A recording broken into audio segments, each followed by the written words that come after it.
தூத்துக்குடி மாவட்டம் விளாத்திக்குளம் அருகே தற்காலிக ஓட்டுநர் ஓட்டிச் சென்ற அரசு பேருந்து சாலையோரம் இறங்கி விபத்திற்குள்ளானது. விளாத்திக்குளத்தில் இருந்து கோவில்பட்டிக்கான அரசு பேருந்தை தற்காலிக ஓட்டுநர் ஓட்டியுள்ளார். செங்கிலிப்பட்டி கிராமம் அருகே பேருந்து சென்றபோது சாலையோரம் இறங்கியது.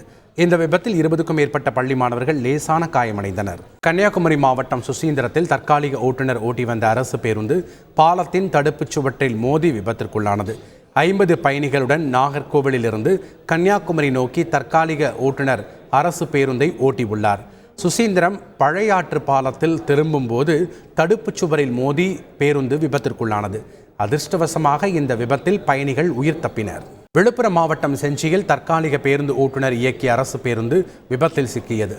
திண்டிவனத்திலிருந்து செஞ்சி நோக்கி சென்ற பேருந்து செஞ்சி ஒழுங்குமுறை விற்பனை கூடம் எதிரே நெல் மூட்டை ஏற்றி வந்த வேன் மீது மோதியது. இதில் பேருந்தின் முன்பக்க கண்ணாடி உடைந்து சேதமடைந்தது.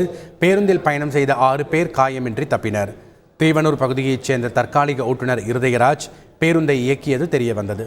இதுகுறித்து போலீசார் விசாரணை நடத்தி வருகின்றனர். வேலூர் மாவட்டம் குடியாத்தம் அருகே லாரி மீது அரசு பேருந்து மோதிய விபத்தில் 8 பேருக்கு லேசான காயம் ஏற்பட்டது.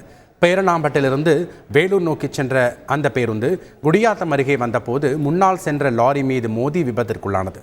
இந்த விபத்தில் பேருந்தில் பயணம் செய்த 8 பேர் லேசான காயமடைந்தனர். அவர்கள் அனைவரும் சிகிச்சைக்காக குடியாத்தம் அரசு மருத்துவமனையில் அனுமதிக்கப்பட்டனர். மேலும் விபத்திற்குள்ளான பேருந்தை தற்காலிக ஓட்டுநர் இயக்கி வந்ததாக கூறப்படுகிறது. வேலூர் போக்குவரத்து மண்டலத்தில் அரசு பேருந்துகள் மீது கல்வீசி தாக்குதல் நடத்தப்பட்டுள்ளது. வேலூர், கருகம்புத்தூர், கேவிக்குப்பம், ஆம்பூர், ரத்தினகிரி உள்ளிட்ட இடங்களில் ஒரு தனியார் பேருந்து உட்பட 5 பேருந்துகள் மீது கல்வீசப்பட்டதில் பேருந்துகள் சேதமடைந்தன. கல்வீச்சில் ஒரு பெண் காயமடைந்தார். அரசு பேருந்து மீது கல்வீசப்பட்ட சம்பவம் தொடர்பாக கேவிக்குப்பம் போலீசார் விசாரித்து வருகின்றனர். செய்திகளை உடனுக்குடன் தெரிந்து கொள்ள உடனே சப்ஸ்கிரைப் பண்ணுங்க.